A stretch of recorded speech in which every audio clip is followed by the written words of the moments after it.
Capitolo 2. Pentecoste. Un giorno di Pentecoste erano tutti insieme a un stesso luogo. All'ispensata giunse da un gelo un rumore come quello di un vento impetuoso che riempì tutta la casa dove li posavano. Lingue come lingue di fuoco l'apparsero spiccate l'una dall'altra che si posano innanzi a ognuno. E furono tutti riempiuti di Spirito Santo e si messero a parlare in altre lingue secondo che lo Spirito li dava ad esprimersi. Or soggiornavano in Gerusalemme giudei, uomini pietosi, di tutte le nazioni che esistono sotto al cielo. Inteso un rumore, a moltitudine concorse e fu sconvolta per via che ognuno si sentia parlare in la sua propria lingua. Erano tutti smiracolati e dicevano l'uni all'altri: questi che parlano non so tutti da Galilea. E come è che noi sentiamo in la nostra propria lingua, in la nostra lingua materna? Parti, Medi, Elamiti, quelli che popoleggiano a Mesopotamia, a Giudea, a Cappadocia, il Ponte, l'Asia, a Frigia, a Panfilia, l'Egitto, a terra di Libia, vicino a Cerenia, a quelli che sono venuti da Roma, giudei e proseliti, cretesi e arabi. Come è che noi sentiamo parlare in le nostre lingue di meraviglie di Dio?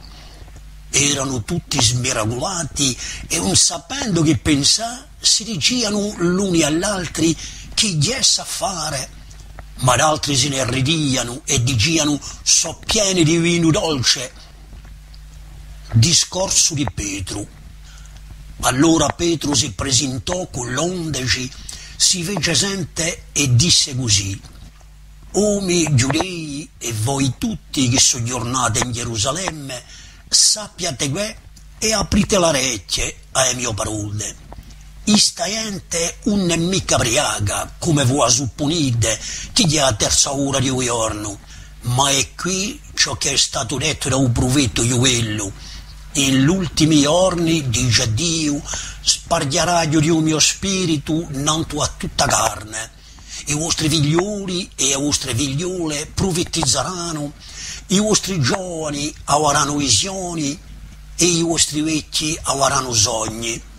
Io, non te i miei servitori, non te i miei serve, in questi giorni spargherà di un'antadelli di un mio spirito e profetizzeranno. Farà io apparire prodigi quassù in cielo e miracoli guaglioni in tua terra, sangue, fuoco e un vapore di fume.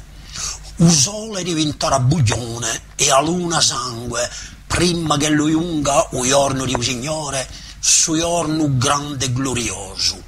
Allora chiunque invocherà un nome di Signore sarà salvo. O israeliti, state assenti a ste parole.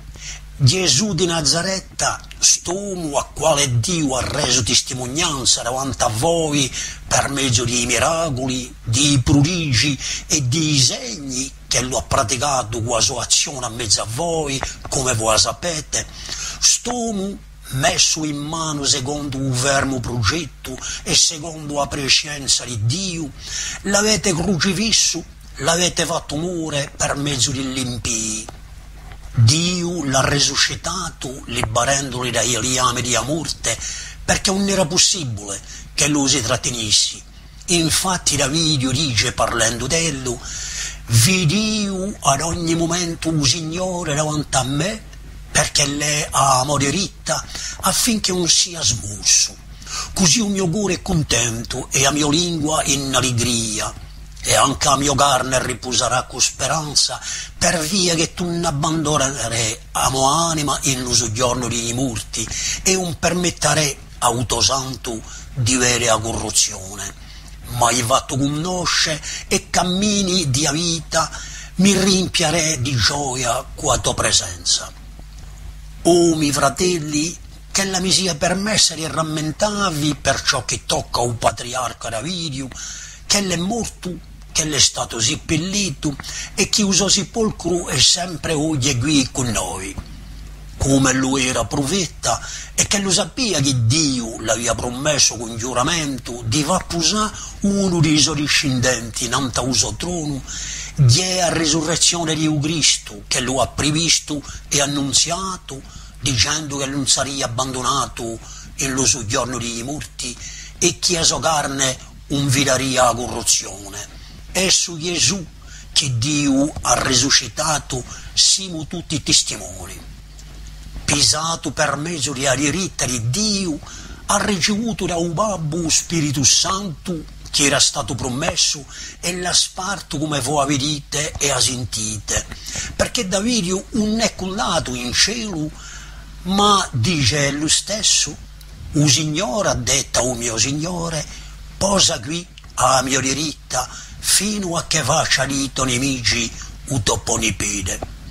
Che tutta la casa di Israele sappia dunque con certezza che Dio ha fatto Signore e Cristo su Gesù che avete crocifisso. La prima comunità cristiana, dopo aver inteso questo discorso, ebbe un cuore intennarito e dissero a Pietro e agli altri apostoli: "O miei fratelli, che faremo?"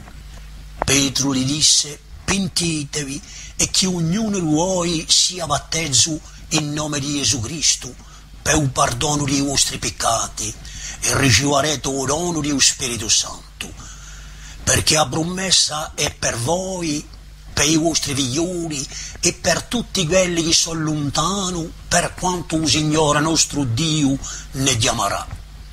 E con parecchie altre parole e pregurava e l'incoraggia dicendo: "Salvatevi di sta generazione perversa." Quelli che accettano questa parola furono battesi e in quel giorno il conto dei discepoli aumentò di circa 3.000. Perseveravano nell'insegnamento degli apostoli, nella comunione fraterna, nella frazione di un pane e nelle preghiere. Un timore pigliava a tutti e c'era per mezzo degli apostoli parecchi prodigi e miracoli. Tutti quelli che credevano erano in lo stesso luogo e avevano ogni cosa in comune. Vendiano le sue proprietà e i suoi beni e ne spartiano il prodotto fra tutti secondo i bisogni di ognuno.